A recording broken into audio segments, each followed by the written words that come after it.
আমাকে বেইজ্জত করা হলো, আমাকে ডিপ্রাইভ করে দেওয়া হলো প্ল্যান ওয়েথ। এই মুহূর্তে আমি কোনো সিদ্ধান্ত কথা বলতে পারবো না।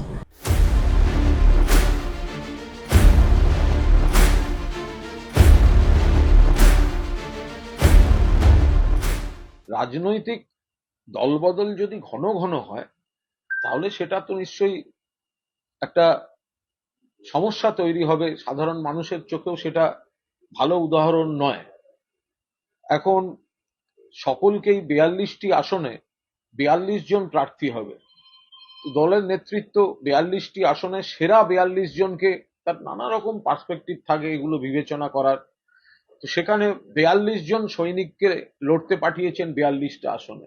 তার মানে এই নয় যে বাকিদেরকে কোথাও অসম্মান করা হচ্ছে, বাকি প্রত্যেকে আলাদা আলাদা স্লট, আলাদা আলাদা ভূমিকা, বিভিন্ন বিভিন্ন সময় বিভিন্ন বিভিন্ন পরিস্থিতির চালচিত্রে এগুলো নির্ধারণ হয়ে থাকে। তো সেখানে কোনো কারণে তিনি হয়তো সাংসদ হিসেবে লোকসভায় মনোনয়ন পাননি, কিন্তু তৃণমূল কংগ্রেসের একজন গর্বিত কর্মী হিসাবেও তিনি নিশ্চিতভাবেই থাকতে পারতেন। আমি জানি না তিনি কি করবেন, এ বিষয়ে আমি বাড়তি কোনো কথাও বলবো না। তবে যে তার ঘরের ছবি বদলের যে ছবিটা, খবরটা আমরা দেখেছি, যে তৃণমূলের শীর্ষ নেতৃত্বের ছবির বদলে সেখানে বিজেপির নেতৃত্বের ছবি, সেটা নিঃসন্দেহে ভালো ঘটনা নয়, সেটা দুর্ভাগ্যজনক। তবে দলের শীর্ষ নেতারা যেহেতু গোটা ইস্যুটি গত কিছুদিন ধরে তারাই দেখছিলেন, ফলে এই বিষয়টা তারাই বলতে পারবেন। এবার যদি পার্টিটা শুধুমাত্র নমিনেশন ভিত্তিক পার্টি হয়ে যায়, আমি এটা পেলে পার্টিতে আছি, আমি এটা না পেলে পার্টিতে নেই, এটা শুধু তৃণমূল বলে নয়, এটা সামগ্রিক রাজনীতির দৃষ্টান্ত হিসেবেও এই উদাহরণগুলো ভালো উদাহরণ নয়।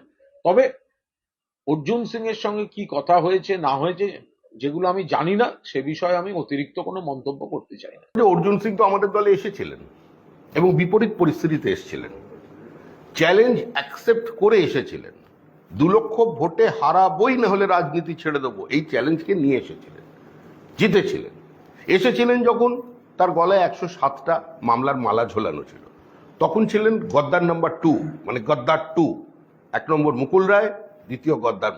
তারপরে আবার আমরা দেখলাম গদ্দার থেকে গদাধর হয়ে গেল। আমরা তো স্বীকার করছি আমরা ওয়াশিং মেশিন, আমরা যারা ক্রিমিনাল ছিলেন, গদ্দার ছিল, আমরা পরিষ্কার করে ধুয়ে টুয়ে তৃণমূলকে পাঠিয়ে দিয়েছি। একদম ওখানে গিয়েছিলেন, এখন বলছেন উনি ছবি টবি খুলে ফেলেছেন, মোদিজির ছবি দেখা যাচ্ছে।